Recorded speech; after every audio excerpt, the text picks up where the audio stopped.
ಅವರ ಶಕ್ತಿ ಕಣ್ಣಿಗೆ ಕಾಣಲ್ಲ. ಆದರೆ ಆ ಕಣ್ಣಿಗೆ ಕಾಣದ ಶಕ್ತಿ ನಮ್ಮೆಲ್ಲರ ಬದುಕಿನಲ್ಲಿ ಸ್ವರ್ಗದಂತಹ ಆರೈಕೆಯನ್ನು ನೀಡುತ್ತೆ. ಇಂದಿನ ಮಂತ್ರಾಲಯ ಯಾವ ಸ್ವರ್ಗಕ್ಕೂ ಕಡಿಮೆ ಇಲ್ಲ. ಮನಸ್ಸಿನಲ್ಲಿ ರಾಯರ ಸ್ಮರಣೆ, ರಾಯರ ದರ್ಶನ ಹಾಗೂ ಸುಬುಧೇಂದ್ರ ತೀರ್ಥರ ಪಾದ ಸ್ಪರ್ಶಿಸಿದ ನಂತರ ಮನುಷ್ಯನಾಗಿ ಹುಟ್ಟಿದ್ದಕ್ಕೂ ಸಾರ್ಥಕ ಅನಿಸುತ್ತೆ. ಶ್ರೀ ಗುರುರಾಯರು ಎಂದಾಕ್ಷಣ ನೆನಪಾಗುವ ಪವಿತ್ರ ಕ್ಷೇತ್ರವೇ ಮಂತ್ರಾಲಯ.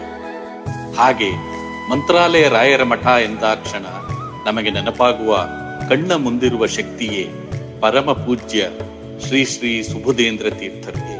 ಸರಸ್ವತೀ ದೇವಿಗೆ ತಮ್ಮ ಸೇವೆಯನ್ನು ಮುಂದುವರಿಸಿರುವ ಶ್ರೀಗಳು ಸಂಸ್ಕೃತ, ಕನ್ನಡ, ತೆಲುಗು, ತಮಿಳು, ತುಳು ಇತ್ಯಾದಿ ಬಹುಭಾಷಾ ಕೋವಿದರು. ಶ್ರೀಗಳು ಎಲ್ಲಾ ಭಾಷೆಗಳಲ್ಲಿ ನೀಡುವ ಪ್ರವಚನಗಳಂತೂ ಅದ್ಭುತ. ಸಂಸ್ಕೃತ ವಿದ್ಯಾಪೀಠದಲ್ಲಿ ಶಿಕ್ಷಕರಾಗಿ